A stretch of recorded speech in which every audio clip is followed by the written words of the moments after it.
परात पर रख दिया, फिर छन्ना लेकर के उसे खोल करके फिर छन्ना लगाया और बहुत आहिस्ता उसने 1 बाल्टी पानी डाल दिया। घड़ा थोड़ा सा खाली था, उसने फिर बाल्टी को डाला उसी आहिस्ता और आधी बाल्टी पानी लेकर के फिर आया और फिर घड़े में पानी डाला और फिर उसके बाद वो छन्ना लेकर के बाल्टी में उल्टा कर दिया। और तुम क्या करते हो अभी मैं बताता हूं। और 1 गिलास जो धुला हुआ छने पानी से उसने लिया और गिलास में पानी भर के उल्टे छन्ने के ऊपर छना हुआ पानी डाल दिया। क्यों डाला? कि जो जीव उसमें इकट्ठे थे वो सारे के सारे जीव बाल्टी में आ गए और फिर उसने उसको छने पानी से उस छन्ने को धोकर और निचोकर फटकार करके डबल अपने घड़े या चरी या गुंडी पर डाल दिया। फिर वो बाल्टी में एक नीचे रिंग लगा हुआ था, उसमें एक पतली रस्सी बांधकर और धीरे से बाल्टी को नीचे छोड़ा तो पानी की सतह पे बाल्टी तिरछी हो गई। तो जो जीवानी थी वो जीवानी सारी की सारी पानी के लेवल पर मिल गई और बाल्टी उल्टी होकर के ऊपर आ गई। पानी छानना महत्वपूर्ण नहीं है जैन दर्शन में, जीवानी यथा स्थान भेजना ये सबसे बड़ी अहिंसा की बात है, क्योंकि जैन धर्म अहिंसा की बात करता है, अहिंसा से बात करता है। तो ये पानी छानने की परंपरा है और आज पानी छानने की परंपरा सारे भारत में समाप्त जैसे हो गई। बहुत बिरले लोग होंगे जो तरीके से पानी छानते होंगे। घी बनाने की बात जो आती है, आज इतनी लापरवाही हो गई है। घी तो बाजार का तो समझ लीजिए खाने वाला साक्षात अभक्ष खा रहा है, पामोलिन क्या बोलते हैं, पामोलिन खा रहा है, चर्बी खा रहा है, सुअर की चर्बी खा रहा है। उस जो 500 रुपए 700 रुपए में कोई घी मिलता है, जहां 50 और 60 रुपए किलो दूध मिल रहा है और तुम्हें 500 700 रुपए 800 रुपए में क्या तुम्हें घी मिलेगा? कैसे मिलेगा? 25 किलो गिर गाय के दूध में 1 किलो घी निकलता है। अब 25 किलो गिर गाय का दूध कितने का होगा? अगर 60 रुपए किलो भी माने तो 1500 रुपए का, 1500 रुपए का कितना गिरी? 25 किलो घी दूध।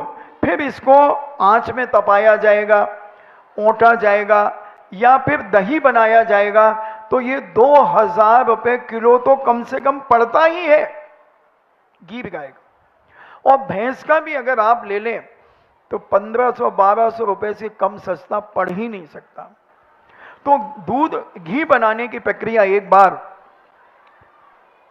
नागपुर के अंदर एक प्रोफेसर मेरे पास आए और बोले, महाराज जी आप अहिंसा धर्म का पालन करते हैं? मैंने कहा पालन भी करता हूं और प्रचार भी करता हूं। तो बोले आप दूध और घी लेते हैं? मैंने कहा हाँ। तो बोले फिर अहिंसक आप हो नहीं सकते। मैंने कहा क्यों? बोले जो दही बनता है वो बिना बैक्टीरिया के उत्पन्न हुए दही नहीं बनता।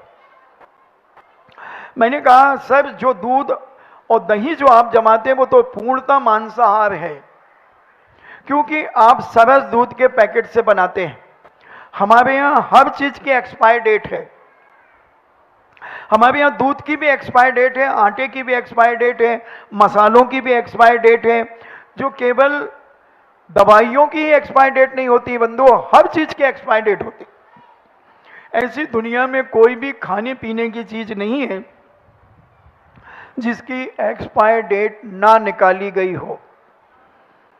तो हमने उनको कहा कि सर दूध, कौन से दूध का दही और कौन से दूध का घी बनता है जैन दर्शन में, जो हमारे यहाँ साधु संत लेते हैं, सामने अपने हाथों से दूध निकलवाइए, अपनी 2 बाल्टियां ले जाइए, अपना लीटर ले जाइए और अपना कुएं का प्रासुक पानी ले जाइए।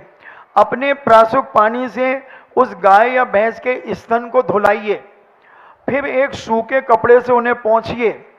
फिर 2 बाल्टियां ले गए, 1 बाल्टी सूखे कपड़े से पोंछकर और फिर दूध लगवाइए। और दूध लगने के बाद जो पानी ले गए तो उसको बाल्टी को धो करके सूखे कपड़े से पोंछकर अपने लीटर से दूध नापिए। फिर वो दूध आपका 48 मिनट तक शुद्ध रहेगा लगने के बाद। अब इस दूध को घर में ला करके छान करके 48 मिनट के बाद इसे गर्म कर लीजिए। 3 उबाल दे दीजिए, दूध की एक्सपायर डेट 24 घंटे की हो गई। अब 24 घंटे में जितना आपके घर में यूज हुआ दूध, उसके बाद जितना दूध बचा, उस दूध में आप एक मार्बल का टुकड़ा डाल दीजिए, या पंचम चार्ज का चांदी का सिक्का डाल दीजिए, या बादाम डाल दीजिए, या नारियल की खोपड़ी डाल दीजिए। इन चीज़ों से वो दही बनना शुरू होता है। आपने 12 बजे मान लीजिए ये कोई भी वस्तु डाली, तो ये कल 12 बजे तक आपका दही पूर्णतः शुद्ध रहेगा। ये दही साधु भी ले सकता है 12 बजे तक। इसके बाद वो अभक्ष उसमें जीभ पैदा होना चालू हो जाएंगे। अब दूसरे दिन अगर आपको दही पुनः जमाना है, तो आपका जो मार्बल का टुकड़ा था उसे गर्म पानी से धो करके ब्रश से साफ करके उसे डाल दें। अगर आप दही डालते हैं तो वो अभक्ष की कोटि में आएगा, क्योंकि 24 घंटे के बाद वो दही अमर्यादित हो गया है। अब दूध, उस दही का अगर आपको घी बनाना है तो 24 घंटे के पहले आप उसे मथानी से मथें और गर्म प्राशुक पानी उसमें डालें, और फिर जो नवनीत ऊपर आता है वो नवनीत की एक्सपायर डेट मात्र 48 मिनट के भीतर भीतर उसे गर्म कर लें। जो आपका घी माना जाएगा वो 8 पैरा घी माना जाता है। और जो मलाई का घी निकालते हैं वो दूध तो इसी प्रकार से आएगा, फिर दूध की जो मलाई है वो मलाई को 24 घंटे के पहले पहले उसको गर्म करके उसका घी निकाल लें। मगर आजकल कुछ महिलाएं मलाई को इकट्ठा करती हैं और फ्रिज में रखती हैं, कोई 2 दिन कोई 3 दिन। ये बिल्कुल गलत है, आगम विरुद्ध है, और उस मलाई में असंख्यात जीभ पैदा हो जाते हैं। इल्लियां छोटी छोटी, उसी तज जाति निगोदिया जीभ। इन्हें पुरुषार्थ सिद्धि उपाय में अमृतचंद सूरी ने यह बात कही, उसी जाति के सफेद कलर के छोटे छोटे जीभ उस मलाई में उत्पन्न हो जाते हैं, और 24 घंटे के बाद ये उत्पन्न हो जाते हैं। अगर आप 4-4 दिन की 5-5 दिन की मलाइयाँ इकट्ठी करते हैं, वो साक्षात मांस खा रहे हैं। ये घी अभक्ष है, खाने योग्य नहीं है। 24 घंटे के पहले उस मलाई को गर्म कर लें, और वो चाहे तुम्हारी 2 चम्मच घी निकले। पुरानी माताएं इतना ही घी निकाल करके अपनी बरनी में रोज इकट्ठा करती थी, और जब नगर में साधु आते थे तब वो 8 पैरा घी का आहार साधु को कराते थे, तभी वह साधु की साधना में कार्यकारी होता था। इसलिए घी तो खाना ही नहीं चाहिए। बाजार का घी महाअभक्ष है बंधुओं, महाअभक्ष है। तो ये घी बनाने की प्रक्रिया और पानी छानने की प्रक्रिया को बताया। पानी धर्मराज